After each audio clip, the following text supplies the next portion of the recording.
USA Warrior Stories is a not-for-profit organization designed to record, archive, and share videos of veteran stories, to help veterans make a connection with one another and to help us all better understand their sacrifices for our freedoms.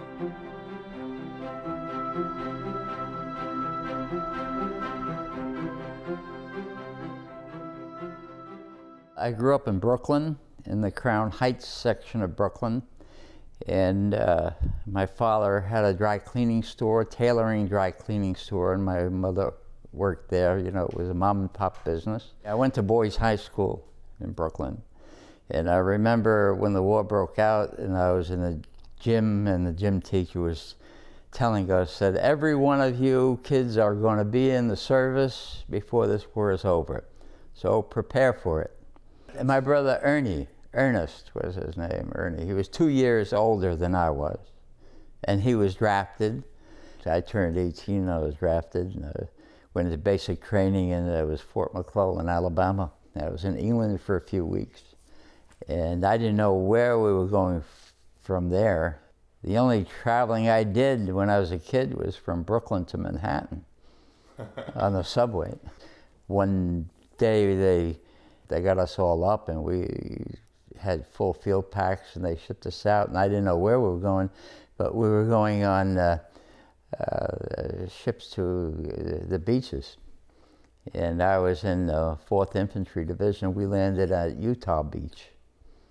Soldiers, sailors, and airmen of the Allied Expeditionary Force, you are about to embark upon the Great Crusade. Of course, there was some fighting through France, but we moved fairly quickly through France. I mean, the French were so happy to see us. They were giving us bottles of wine, and their hugs and kisses and flowers.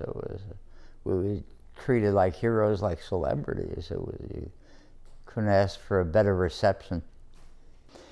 The major fighting for me was in the Hürtgen Forest, and that's where we had a lot of problems. The forest was booby-trapped. It was zeroed in by the Germans. They expected us there. They knew exactly where we were every minute of the time there. I think we lost 10% per day, men hit 10% per day. We lost a lot of men.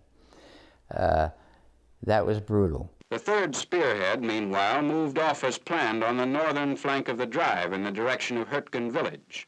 The men continued to advance for 2 more days in the face of mounting counterattacks. Then we were relieved and sent to a town called Stalag, which is in Germany, and it was on the Moselle River. And that was supposed to be for rest and rehabilitation. And we were not in Stalag very long when actually I was on outpost duty. It was December 14th, and we were up on a hill overlooking the river, and the other side of the river were the Germans. And they apparently were also on rest and rehabilitation. And it was the morning of December 16th, and the guy who woke me and gave me the binoculars said, you have to look at this, you have to look at this. And we looked out, and we saw over the river Germans crossing the river and coming toward us. That was the beginning of the Battle of the Bulge. Gallant American units, surrounded and cut off, fought in a sea of enemy armor. It was like bedlam. There were Americans running in all directions. And we ended up in Liège, Belgium. And Liège, Belgium at the time, you wouldn't know there was a war on. I mean, civilians were walking around, they were going to their jobs, and there's a lot of GIs there, a lot of soldiers there. And then finally, there was an officer walking around gathering stragglers, us, to form a line outside Liège because they expected an attack by the Germans. And this was Christmas Eve. Sure enough, at dawn, they came running across the field. The Germans came running at us. And we opened fire from the foxholes, but we knew that we couldn't control them. We were overwhelmed. when all of a sudden, from behind us, came fresh troops. They ran out into the field, and they were firing at the Germans. The Germans were falling like flies, and the rest of them were running back to the woods for cover. And it was the 28th Infantry. And we knew we always recognized each other from the patches on the shoulder. And their patch was shaped like a vase, and it was red. And we called them the bucket of blood. And they really saved us. I remember the next mission was to take a town, and I even remember the name of the town was Furen. Now this town had been retaken several times, and we were told to take the town and hold it. So I was with a lieutenant at the time. He said, we're going to hole up in the basement at the farthest end of town, and he told all of us to meet him there. And so I'm coming across, and all of a sudden something hit me in the ankle. It felt like somebody hit me with a rock, knocked me off my feet. And I didn't even know what it was. It happened to be a bullet that went through my ankle. So I got up and I continued on, and it stung a little, it wasn't that painful. And I met him at this basement, went down into the basement. And he looked at it and he said it looked like a bullet went through there. And he said, why don't we have some food, K-rations we had at the time, and he lit a fire in the stove. And I said to him, I remember saying, shouldn't we be prepared for a counterattack? So at the time, I remember he said, don't worry about it. He no sooner said that when there were Germans outside the basement, and we could see them through the basement window. And there were, I think, 2 or 3 that we could see. And they were hollering, come out, and they were waving hand grenades. So anyway, we walked out with our hands up, and it turned out to be a German combat patrol that was apparently sent in to take prisoners because they wanted information, which was lucky for us, because if they weren't coming for prisoners, we would have been dead. And then I realized that I had my dog tags on, and my dog tags were stamped H for Hebrew, and that was not a good thing. So I unhooked my dog tags and dropped them in the side of the road. And we walked to a farm. The hayloft was up a set of stairs, and there was a German officer who was interrogating us. I dropped my dog tags in the road, but I forgot I had a pay book in my pocket. And the pay book also had an H for Hebrew on it. And he had a Luger on the desk. And then he said to me, you are a Jew.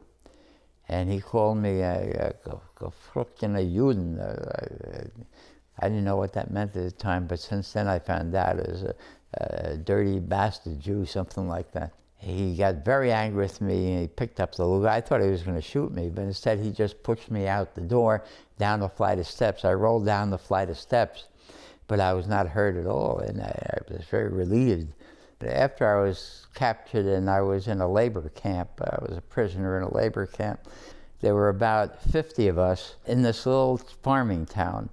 One day I was there chopping wood, and I guess I was about 18 years old, and I think I looked about 14 at the time.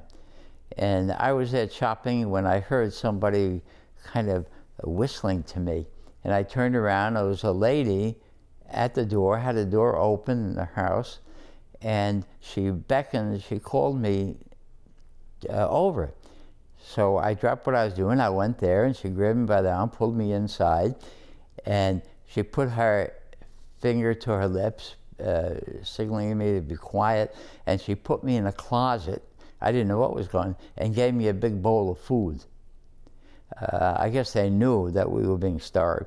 I would love to have know who she was and where I could find her to thank her, for that. It was really a nice gesture. Because at the time, as a prisoner, we were being fed 2 slices of bread and a bowl of watery soup once a day. The Americans kept moving north, and we were winning the war. Every time they got close to catching up, they moved us north, and they moved us at night because during the day we were being strafed by our own planes. We moved in country roads, and the roads were very winding roads, and the guards were spaced about 20 feet apart. And I figured that if I walked behind the guard, as we turned a corner, the guard in back would not be able to see us because he would be around the curve. He had 20 feet in back. So I would wait until we got to a sharp curve and walk behind the guard, and then just drop into the brush alongside the road, and then just wait there until the whole column passed, and then I can move the other way and head. I did that 3 times. The second time I escaped with the tall guys from Texas, and we did it the same way, you know, by walking behind the guard and ducking into the brush, you know, before the other guard could see us.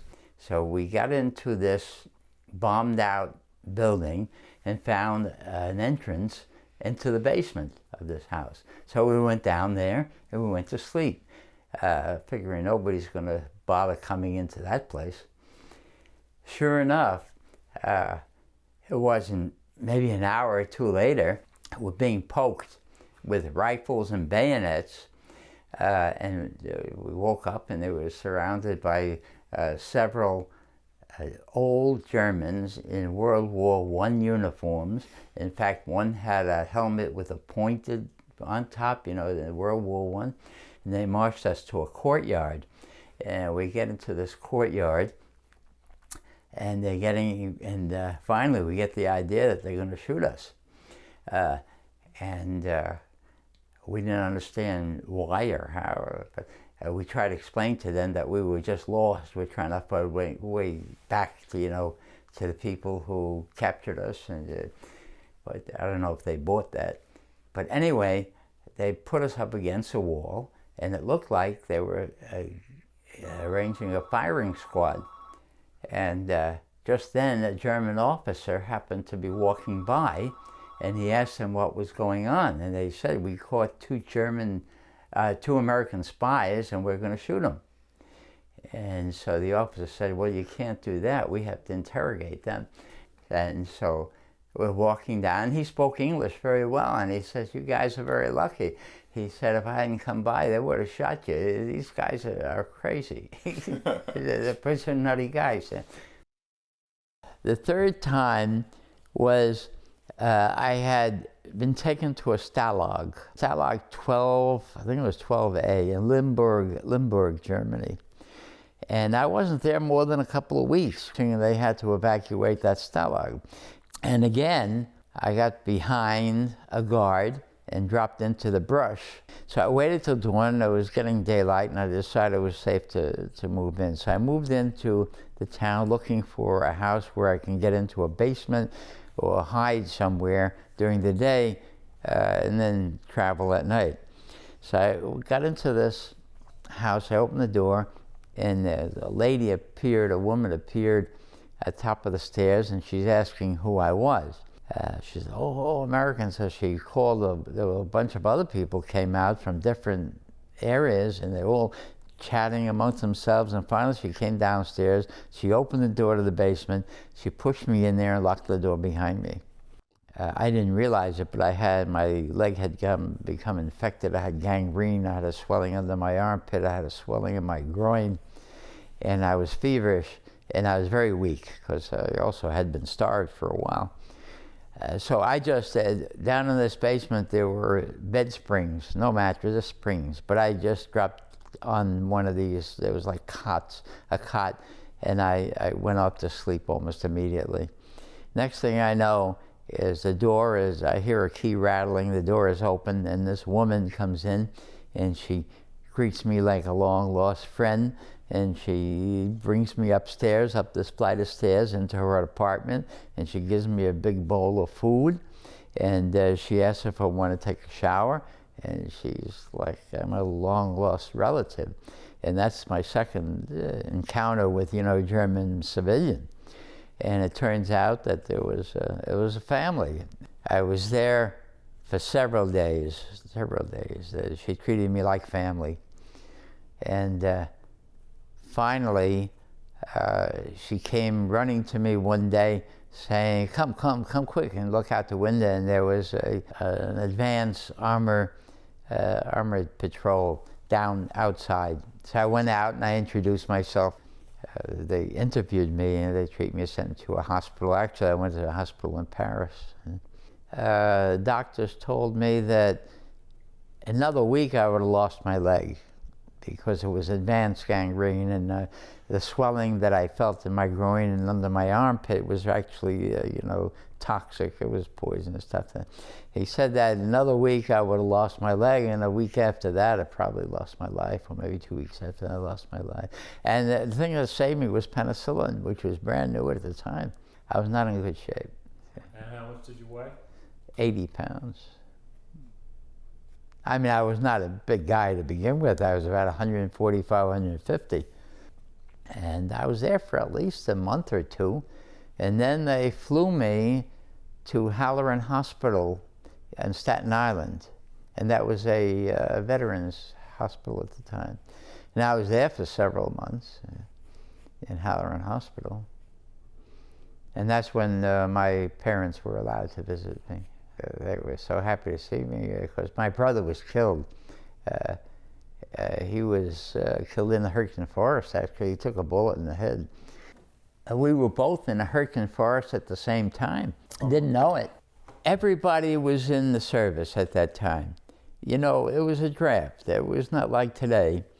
And it was not unusual to be a veteran or coming home. And it was just a relief to see people that you knew and friends and relatives coming back, you know.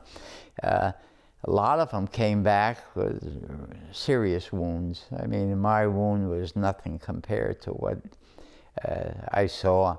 I mean, I had a friend, he had both hands, arms were blown off by a booby trap. He had hooks on both hands. But I was very relieved, you know, that I came back in one piece. And the government was very good to me. They paid for all college expenses, all school expenses. And then I had a disability compensation, which doesn't sound like much now. They gave me 10%, which was $11 a month. And at $11 a month, believe it or not, there was a nice bit of change.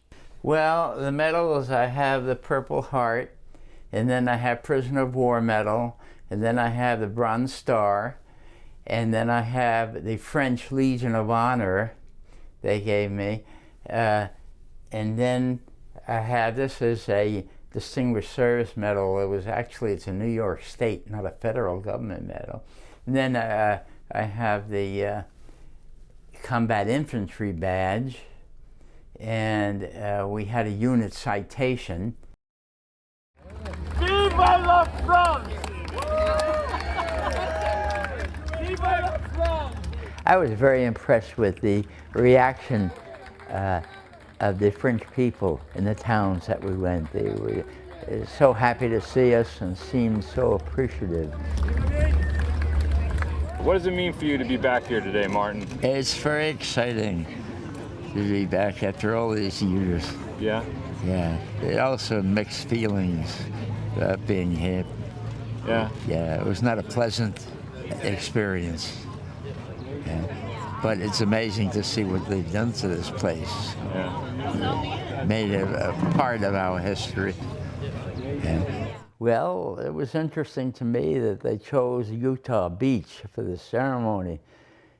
I didn't feel very much in connection with the invasion. Then I sort of thought that I was looking the wrong way, because when we invaded, we weren't looking at the ocean. But the thing that was most effective and interesting to me was they had us lined up along the shore and gave each of us a rose. And We faced the shoreline, and we were asked to put the rose at our feet on the ground, which would represent and honor those who died during the invasion. And that got to me. And then they asked us to put the rose on the beach at our feet, and they blew taps.